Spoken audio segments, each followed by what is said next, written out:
Hello world, I'm Dedelian, and welcome back to Minecraft Dungeons. Now, the commentary you're hearing right here is actually being recorded after I had recorded this video. The reason being because it turns out I actually forgot to turn my microphone on, like the dumbass I am. And I didn't realize this until 2 minutes into the recording, but at the same time, I kind of don't want to just throw away this footage. I kind of wanted this series to be the sort of series where everything I do in the game, I put on YouTube so that you can see. So I'm going to still upload this video, and I obviously have since you're watching this right now, but I am going to insert this little clip in at the beginning. I will also do a transition to the point in the dungeon where I actually finally do realize that my microphone is off and I turn it on. So with that being said, sorry about this, and I hope you enjoy nonetheless. Alright.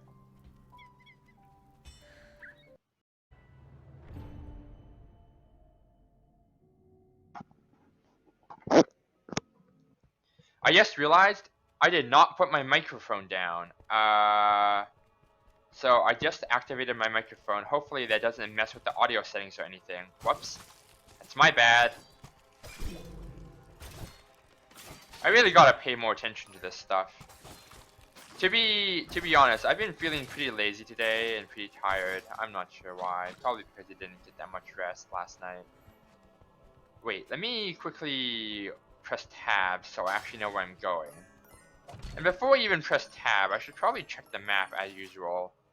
So there are 13 chests. Okay, and 2 secrets. 13 chests. Okay. Well, we'll go around and find all of them slowly but surely. Before I started recording this game, I was just lazing around.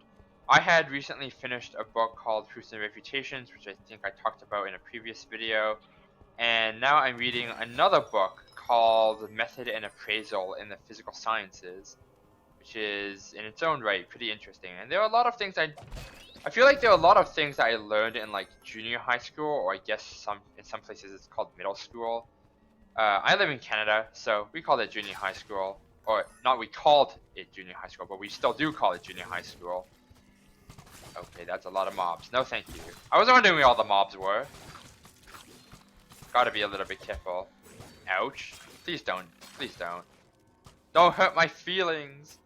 No. Okay. Good. Wow, look how many arrows I have in my face. Holy Christ. But yeah, I don't know. I was reading this book called Appraisal. Oh, right, that's what I was going to say. Most of the book is about trying to trying to paint the history of science as conforming to this pattern, which this guy named Lactos, the same guy who wrote Proofs and Refutations, came up with. He had this idea that in the sciences, well, it's not really in exactly new news, but what was I gonna say? Something along the lines of, when you have a theory and then you have an experiment that appears to contradict the theory, does that mean your theory is wrong? And the answer is not necessarily. Kuhn talks a little bit about this in a book called not the Proofs and Refutations, but the Structure of Scientific Revolutions, where in a single sentence he summarizes that pretty well. That for what may be a refutation to one person may be a sign of maybe just a research problem for another person. Okay, and before I continue talking, I really want to deal with these mobs. I was just talking with a friend last night while we were playing TF2 about how my ability to multitask is really bad. Like, I cannot. I'm just gonna stand here for a moment and just do this. Can I just rush in? Death Cat Mushroom and Ironhide Amulet. Oh yeah! Oh yeah, baby. We can't stop the power. Oh, beautiful! Okay, that took me a little longer than it probably should have, but you know what? It's whatever. Oh, raise! No, thank you. Gross. absolutely disgusting. No. Why would you do that? No. No. I am using face cam. No, not face cam, face rig too. I tried it with a video where I played Fall Guys, and you know what? I kind of like this avatar, so maybe I'll keep it here. Maybe in some videos I won't use face rig. In some videos I will. I'll see. I don't really. I think it could be kind of cool to have a custom avatar for face rig, but that sounds a little bit costly. I don't want to go through the hassle of learning how to do it myself because it sounds like a pain. And that was a complete waste of Shadow Brew, but you know what? It's whatever. Okay, so we're gonna head all the way back here. Also, the music in this dungeon is kind of creepy. Is it just me, or I don't know? It can't just be me, right? What is the music in this dungeon, man? Oh my god. No, no, no, no, no, no, no! Holy Christ, okay.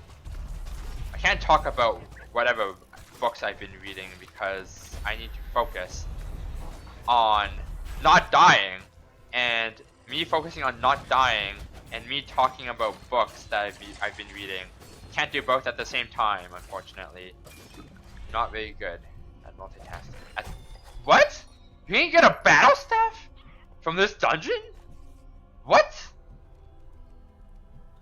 Well, okay. I had no idea. That is honestly a surprise to me. Okay. Well, this trick bow we can salvage because this trick bow is not that useful. Reinforced mail? No, thank you. Reinforced mail? No, thank you. D4 armor I will keep just because of the power. This grim armor though, I will say no thank you. 2. This battle staff, I will also say no thank you to. This glaive, I will also say no thank you to. I will keep the soul knife because it gives me more power. Great! Let's be on our way. Alright. Beautiful, there we go. Find the gold key. Okay, I do not remember this dungeon at all. Okay, but anyway, what was I gonna say? Oh right, so I don't know, Lakatosh came up with this idea that there's this pattern that you can fit, oh my god, the history of science into, and before I keep talking, I actually need to focus. No, no, no, I'm about to die, I'm about to die, I'm about to die, I'm about to die, I'm about to die, I'm about to die, I'm about to die. Oh, thank god for the level up. Oh my god, level up, you are a lifesaver, holy Christ. Okay, this is not good. There we go, wow, I can't believe I survived. Okay, so we do need a gold key. Oh my god, I can't even talk about Lakatosh at all. Something about Lakatosh has this idea that the history of science matches this pattern, and that pattern is that scientists work in a research program, and I was just about to die there. Work in a research program, and a research program consists of what? It consists of oh no! Oh no! That's not good! That's not good! Consists of a horde core, which are theories that you cannot give up without just giving up the spirit, without just giving up the research program and basically switching it to a new one. And then there's the auxiliary, or there's the protective belt, which consists of all of the theories that you can change in response to criticism. So I don't know. What's a good example? Like a really familiar example might be like Newtonian mechanics might count as like a research program, and in that case, there are some theories which no matter what experiment, like no matter what the result of the any experiment, no matter what the result of any experiment would ever be, you would never give up the idea that force equals mass times acceleration. Like that's just simply not something you would ever give up, no matter what you observed.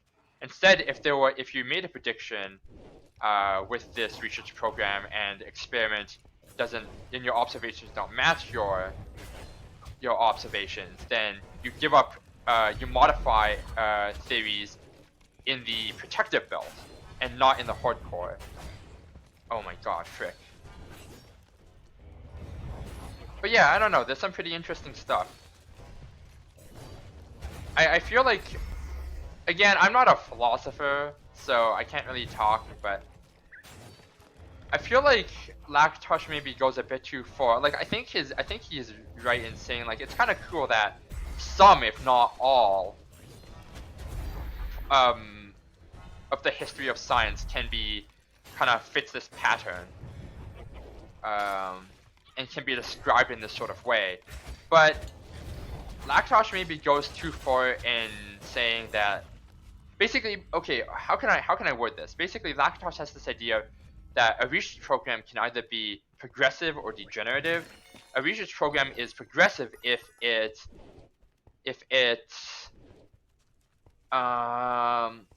every single time the research program is modified. Oh wait, I need the golden key. What am I doing? If every single time the research program is modified, it's modified in such a way that it makes new predictions. And oh, are you kidding me? I can't go through this wall. I can't go through this wall. But anyway, the research program makes new predictions, and then those predictions are actually corroborated, meaning the they aren't contradicted by observation. And what else can I say about that? Well, and then if a research program is degenerative, otherwise, no, please, god damn it, are you kidding me? No, let go of my key. Let go of my. Oh my god, I swear to god, you noobs. Yeah, but I don't know. And then Lakatos seems to want to say that progressive research programs are better, like objectively, than degenerative research programs. Except personally, I'm just like to be honest, I know Fairbairn has this criticism of Lakatos where he basically says Lakatos just kind of assumes that Lakatos assumes that science assumes that science fits this pattern, and then science obviously is the best, just no reason given. It's just obviously the best. So whatever pattern science conforms to is obviously the best. And since science conforms to like progressive research programs, and scientists in history, whether they realized it or not, or appealed to progressive science research programs, that obviously means that progressive research programs are better. Fairbanks is like, you might convince people, you might be able to convince people who are biased because they live in a Western society where science is heavily, I guess, heavily, what am I trying to say? Oh my god, heavily valued, I guess. But you would not be able to convince people who did not have those sort of Western modern prejudices. Holy Christ, I cannot speak. I mean, I knew that a long time ago. How come this is surprising me? I don't know. Sometimes I can't even understand myself when I go back and watch my own videos. That's how bad my English is. But I don't know how to improve my English. I don't know. Oh well. Okay, so exactly what am I doing here? Okay, so I'm gonna fall down here. What are the other ways I can go? First of all, actually, how many oh, I found no secrets, but I have found 7 out of 14 chests. Okay. Pretty cool, pretty cool. Let me open up tab again so I know where I'm going. But yeah, I don't know. But one thing I did want to mention is... Oh. I feel like there's a lot of history that I learned in like middle school and high school where they it was either a white lie or they like definitely did not tell like anywhere near the whole story. So there's nothing back here. Is there gonna be anything back here? The answer is a resounding no. Are you kidding me? What a waste of my time. Well, this sucks. I gotta somehow make it through here. Okay, someone made it. Okay, well, I gotta dodge some skeletons here. Like, I'll give you an example. Like, I remember somewhat vaguely learning in high school that like at one point in history, people believed in like the particle theory of light, and then some guy named Young did the double slit experiment, and then all of a sudden everyone believed in the wave theory of light. Except no, it's never that. it's never it's not that it wasn't that simple. And to be honest, I feel like the more I read about the oh wow, did you see that? I knocked that necromancer down. That was nice. But anyway, what I was gonna say is I feel like the more I read about the history of science, the more I feel like scientific history is actually like really complicated, and experiments never definitively conclude anything. Like we like in a science class in high school and junior high school, we're presented with an experiment, and then we are presented with like the conclusion of the experiment. But in reality, I feel like the more I study the history of science, the more I feel like every single time someone does an experiment, no one can agree on what the experiment even means. And I can give you an example right here. Like, I don't know, I feel like in high school I was told about like Young's double slit experiment and how it proves the wave theory of light, because in the wave theory of light you can imagine like waves in like some sort of liquid, some sort of fluid that pervades the entire universe called the ether. And of course waves can like destructively interfere. Wait, there's something down here. Oh, it's all the way down there. I'm dumb. Okay, I'll take the fall, whatever. Right, but with the particle theory of light, you can't like particles can't destructively interfere. So you can't explain the interference pattern you get in the double slit experiment using the particle theory of light. Except actually you can, and not only is it possible, but scientists did. Scientists took the double slit experiment and also the diffusion experiment. The diffusion experiment being where when you hold a thin object up against a wall, so that this thin object casts a shadow. Oh, that was bad. My bad. That was dumb. I don't know why I did that. But yeah, when you cast when you look at the shadow of a long stick, oh god, that's troublesome. Against the wall, what you find is the shadow on the wall is wider than what the ray theory of light would tell you.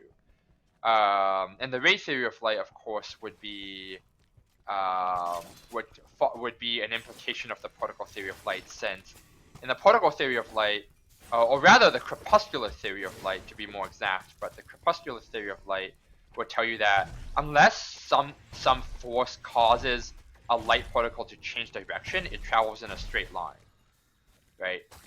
And so, but yeah, so you can use the ray theory of light to calculate, you know, how wide is the shadow going to be given the width of this thin object. And then you see that the shadow is not as thin. The shadow you actually measure is wider than what the theory predicts, except that wasn't taken, that experiment wasn't taken to mean that particle theory that the particle theory of light was wrong. Instead, it was taken to mean that we discovered something new, namely that this thin object somehow exerts a force on nearby light particles, specifically a repulsive force, so that light particles that are traveling past the thin stick or repelled a little bit away from the stick, so that the shadow on the wall is wider than if this force did not exist. I don't know if that makes any sense. But yeah, like, and then the thing is, like, the double slit experiment was really just thought of as a more complicated version, a more fancy version of the diffusion experiment. So if the particle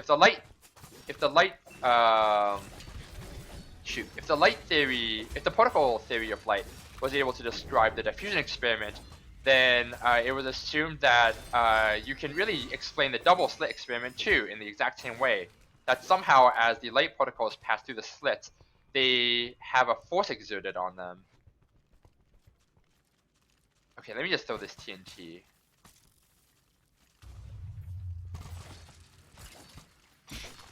And I don't know. And another thing that that like none of my science teachers talked about was, yes, the wave theory of light was able to, like, okay, first of all, yes, the wave theory of light was able to explain the interference pattern in the double slit experiment, but so too was the particle theory of light. But also, um, something to note is that the wave theory of light was not without its own problems.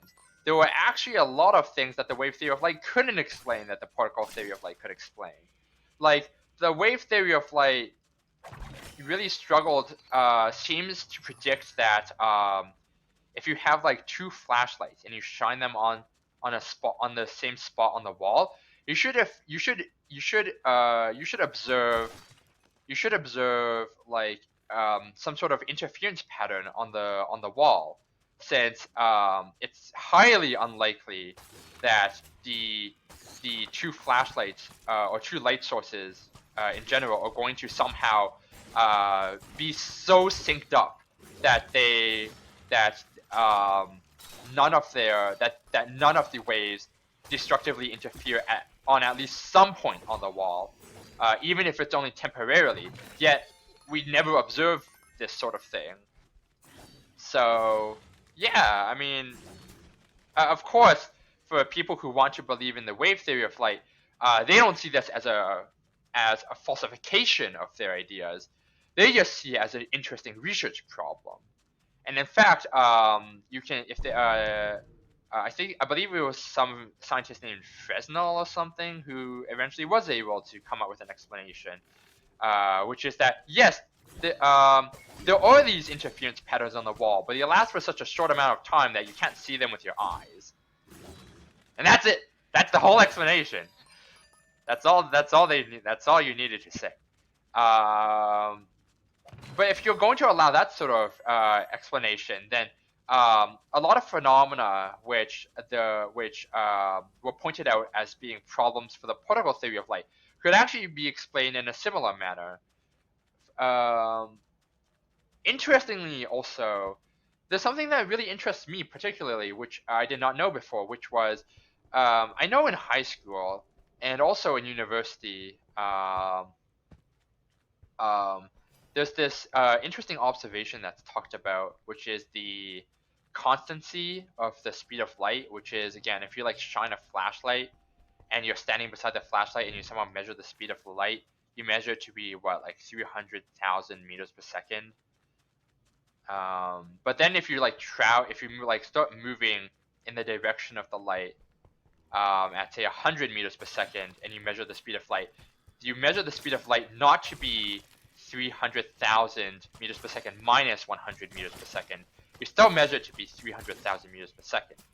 And the interesting question, and of course Einstein explains this away with special relativity, but interestingly enough, that's not the only explanation. And there was this other explanation by this guy named like Laplace or something.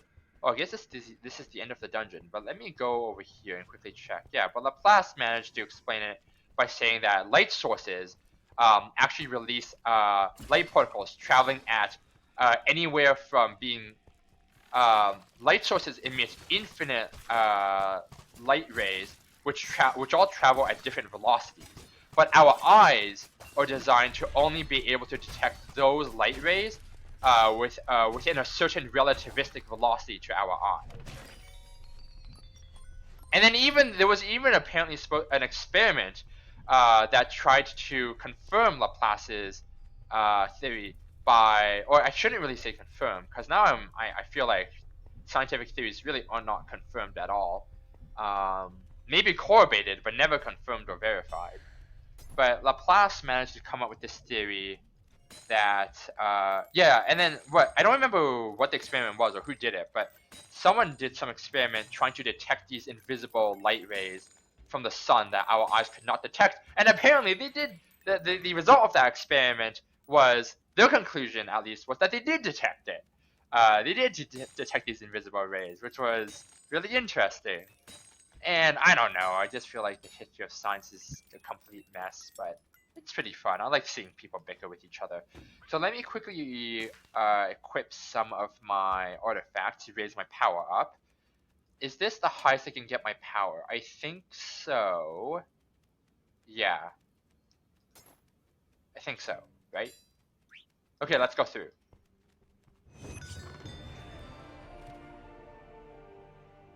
Nice, we did it. Hooray, I guess. Okay, I actually didn't pay attention. How many emeralds did we get? Okay. Oh, a better Ironhide amulet. You know what? I'll take it actually. Okay, so let me. Oh, I'm up to 3,000 emeralds. Well, you know what? Let's trade for some gear. Wolf armor. Okay. Daggers. Power bow. Come on, give me something good. Scatter crossbow. Scatter crossbow is actually pretty nice. Longbow. Wolf armor. Sword. Battle staff. Hunting bow. And last one. Thief armor. Damn, I didn't get anything that I really would have liked. Okay, so I'm still gonna use this soul knife because it has soul siphon and anima conduct. This one only has enigma resonator. Yeah, but it has a second enchantment, but none of these are soul based. So I'm gonna just keep this but not use it. Oh, you know what? Now that I have daggers, which are higher power, I might as well just sell the soul knife. Sword don't want. Battle staff don't want. Daggers I'll keep for power. What about my bows? Let me think. Well, huh. I mean, I really like the scatter crossbow. Maybe I will just switch to the scatter crossbow. Or do I want to switch to the scatter crossbow? Let me think. Okay. Difficult decisions here. I have decided that I will switch to the scatter crossbow and then sell all of these other bows. I will keep this power bow just for power reasons. What about my armor? Wolf armor, melee, no. I still like my grim armor because of the souls gathered part. Yeah, okay, that works. Well, you know what? Actually, before you even do anything, why don't I try spending some emeralds at the Wandering Trader? Because I almost never do this. 2, 3, 4. Harvester! Yes! That's exactly what I wanted. Oh my god, I can't believe I didn't get a harvester until now. Also, I can finally sell this soul healer. Goodbye. Also, I can also sell this Ironhide amulet. Right, why am I not doing these things? Shield of Totem, gonna be very helpful against the final boss, the Heart of Ender. I can also sell this Firework Rocket. Harvester, you are coming with me. Oh, beautiful. And I still have one more slot. I guess I can put Ironhide amulet in there. Ironhide amulet is pretty nice. Oh, we are getting decked out, man. We are. This is looking good for us. Okay, but you know what? I think this video has been long enough, so I will end off the video here. If you liked the video, please leave a like and please subscribe. And with that being said, farewell.